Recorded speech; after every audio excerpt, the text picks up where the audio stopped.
Hello दोस्तों, कैसे हैं आप सब। आशा करते हैं बहुत अच्छे होंगे। दोस्तों, इस यूट्यूब परिवार के साथ मिलकर हमारी टीम लगातार भारत की जातियां, उनकी उत्पत्ति, उनके वंशज और इतिहास के सुनहरे पन्नों में उस जाति के बारे में क्या लिखा है, इन सभी मुद्दों पर प्रतिदिन आपके साथ डिस्कस कर रहे हैं।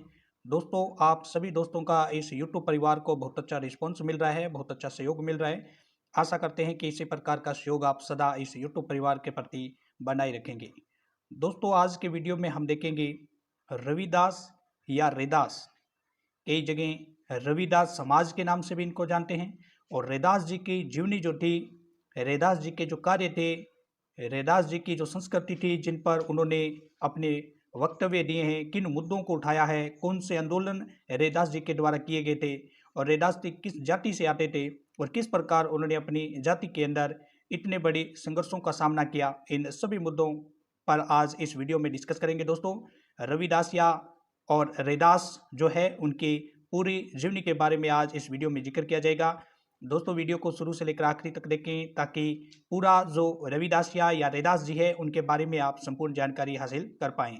दोस्तों, चैनल पर पहली बार आए हैं तो चैनल को सब्सक्राइब कर लें और बेल के प्रेस को नोट कर लें, क्योंकि हमारी टीम जो लगातार मेहनत कर रही है वो सभी आप तक आसानी से पहुंच पाए। शुरू करते हैं आज के वीडियो को। रविदास का जन्म भारत के उत्तर प्रदेश के वाराणसी के पास सर गोपाल धनपुर गांव में हुआ था। उनके जन्म स्थान को अब श्री गुरु रविदास जन्म स्थान के नाम से भी जाना जाता है। उनके जन्मदिन को रविदास जयंती के रूप में मनाया जाता है और महत्वपूर्ण मंदिर रविदास मंदिर है। माता कालसी उनकी माता और पिता संतोख दास उनके पिता थे।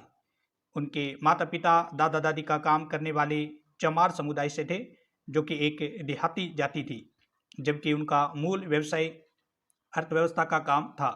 उन्होंने अपना अधिकांश समय गंगा के किनारे आध्यात्मिक क्षेत्र में फिर से शुरू कर दिया और इसके बाद उन्होंने अधिकांश जीवन सूफी संतों, साधुओं और सन्यासियों की संगति में बिताया। 12 वर्ष की आयु में रविदास का विवाह लोना देवी से कर दिया गया। उनका एक बेटा था विजय दास। अनंत दास परकाई पाठ भक्ति आंदोलन के विभिन्न पंथों की सबसे पुरानी जीवित जीवनियों में से एक है, जिसमें रविदास के जन्म का वर्णन किया गया है। भक्तमाल मध्यकालीन युग के ग्रंथों से पता चलता है कि रविदास ब्राह्मण भक्ति कवि रामानंद के शिष्य थे। पारंपरिक रूप से उन्हें कबीर का युवा समकालीन माना जाता है। हालिका प्रार्थना पाटरत्नावली में कहा गया है कि रविदास ने अपना आध्यात्मिक ज्ञान रामानंद से प्राप्त किया और वह रामानंदी संप्रदाय परंपरा के समान थे।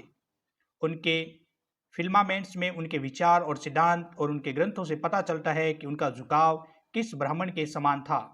उन्होंने बड़े पैमाने पर यात्रा की, आंध्र प्रदेश, महाराष्ट्र, गुजरात, राजस्थान और हिमालय, इन हिंदू तीर्थ स्थानों का दौरा किया। उन्होंने सर्वोच्च धार्मिक सगुण विशेष छवि के साथ सिद्धांतों को त्याग दिया और सर्वोच्च धार्मिक संप्रदाय के निर्गुण मतलब बिना पैमाने के सामान्य सिद्धांतों पर ध्यान केंद्रित किया। क्षेत्रीय सागरों में उनके काव्यात्मक भजनों से प्रेरित होकर विभिन्न पृष्ठभूमि के लोगों ने उनकी शिक्षा और मार्गदर्शन की मांग की। अधिकांश विद्वानों का मानना है कि सिख धर्म के संस्थापक रविदास की मुलाकात गुरु नानक देव से हुई थी। उन्होंने धर्म ग्रंथों में वन ध्यान सिखाई और रविदास की 41 कविताएं आदि ग्रंथों में इन्हें शामिल किया। ये कविताएं उनके विचार वैज्ञानिक कार्यकर्ताओं की सबसे पुरानी मान्यताओं में से एक है। रविदास के जीवन के बारे में किंवदंतियां और कविताओं का एक महत्वपूर्ण स्रोत सिख परंपरा में प्रेम बोध है। 1693 में रविदास की मृत्यु के 170 साल बाद लिखा गया इस पाठ में उन्हें भारतीय धार्मिक परंपरा के 17 संतों में से एक के रूप में शामिल किया गया। 17वीं शताब्दी के नाभादास के भक्तमाल और अनंत दास के पारकस दोनों में रविदास पर अध्याय हैं। इनके अलावा सिख परंपरा और हिंदू दादूपंथी ईसा के धर्म ग्रंथ और ग्रंथ रविदास के जीवन के बारे में अधिकांश अन्य लिखित स्रोत, जिनमें रविदास की श्रीवास्तव भी शामिल है, 20वीं शताब्दी की शुरुआत में या उनके आसपास लिखे गए थे। उनकी मृत्यु के 400 वर्ष बाद इस पाठ में, जिसे पारकस या परचेस कहा जाता है, रविदास को उनमें कहा गया है। संतोई जीवनी और कविताएं शामिल है। समय के साथ अनंत दास के पारकस की नई पांडुलिपियों का पुनरुत्पादन किया गया, जिनमें कुछ भारत के विभिन्न स्थानीय समुद्र तट भी शामिल थे। विनंद केलवाट ने लिखा है कि रविदास की अनंत दास की जीवनी में भारत की विभिन्न आदर्शों की लगभग 30 स्तुतियां पाई गई। इनमें से 4 पांडुलिपियां पूर्ण हैं। 1662, 1665, 1676, 1687 की है। पहले 3 अर्थ प्रभावित हुए बिना कुछ रूपांतरक दार्शनिकों के साथ समान है, लेकिन 1687 संस्करण सुरक्षा रूप से पाठ में शामिल है। विभिन्न जाति संबंधी कथन, रविदास पर अत्याचार करने वाले ब्राह्मणों के नए दावे, रविदास की आकांक्षाओं पर नोट्स, कबीर रविदास के विचार के दावे, निर्गुण और सगुण विचार का उपहास, ऐसे पाठ का सारांश कैलवर्ट 1676 संस्करण मानक संस्करण के रूप में रविदास की जीवनी पर विचार करते हुए उनके आलोचनात्मक संस्करण में भी सभी सम्मेलनों को शामिल नहीं किया गया है। उन्हें टिप्पणी के अनंत दास के पार्किश के स्वच्छनंद आलोचनात्मक संस्करण से पता चलता है कि भक्ति आंदोलन के रविदास, कबीर और सेन के विचार में पहले की तुलना में अधिक अनुकूलन है। खरे ने रविदास के इसी तरह के पाठ संसाधनों पर प्रश्न उठाए हैं और उल्लेख किया है कि रविदास के हिंदू और सौम्य व्यवहार पर कुछ आसान से उपलब्ध और विश्वसनीय पाठ्य स्रोत है।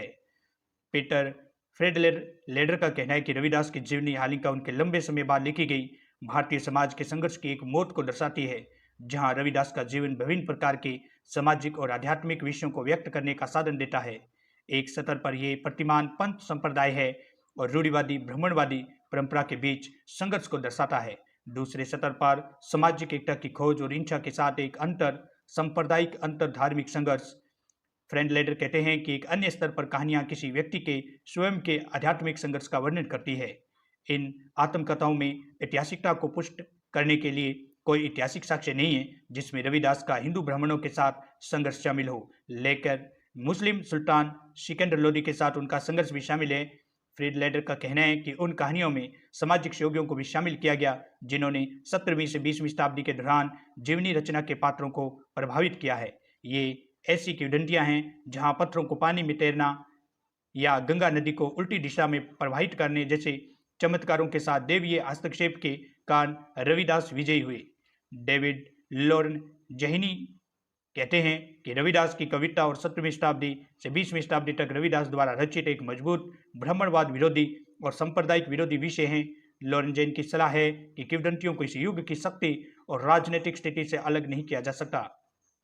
वह इस अवधि के दौरान हाशिए पर रहे विचारधारा द्वारा सामाजिक और धार्मिक असंतोष के एक मजबूत तत्व को प्रमाणित करते हैं जब भारतीय समाज इस्लामी शासन का नियंत्रण और उसके बाद का साम्राज्य शासन व्यवस्था में था। रविदास धर्म सिख धर्म से निकला एक धर्म है जो 21वीं सदी में रविदास की शिक्षाओं के आधार पर बनाया गया था। इसका गठन 2009 में वियना में हुआ और रविदास मंदिर पर सिख आतंकवादियों द्वारा किए गए हमले के बाद किया गया, जिसमें उप प्रमुख रामानंद दास की मृत्यु हो गई। 16 अन्य घायल हो गए, जिनके बाद आंदोलन ने खुद को पूरी तरह से अलग धर्म घोषित कर दिया। रविदास या धर्म ने एक नई पवित्र पुस्तक अमृत बाणी गुरु रविदास जी कांसल कलन पूरी तरह से रविदास के लेखन और शिक्षाओं पर आधारित है।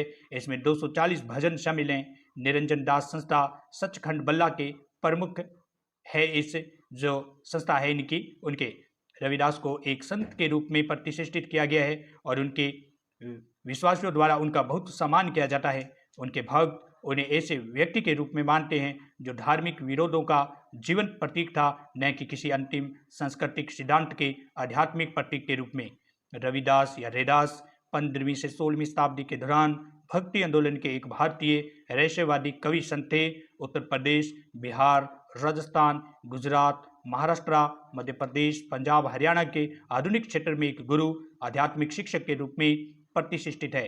वे एक कवि, समाज सुधारक, आध्यात्मिक व्यक्ति थे। आज भी अनंत रैदास के उपदेश समाज कल्याण तथा उत्थान के लिए अत्यधिक महत्वपूर्ण है। उन्होंने अपने आचरण तथा व्यवहार से यह प्रमाणित कर दिया कि मनुष्य अपने जन्म तथा व्यवसाय के आधार पर महान नहीं होता। विचारों की श्रेष्ठता, समाज के हित की भावना से प्रेरित कार्य, सद्व्यवहार जैसे गुण मनुष्य को महान बनाने में सहायक होते हैं। उन्हीं गुणों के कारण संत रैदास को अपने समय के समाज में अत्यधिक सम्मान मिला और इसी कारण आज भी लोग इन्हें श्रद्धापूर्वक स्मरण करते हैं।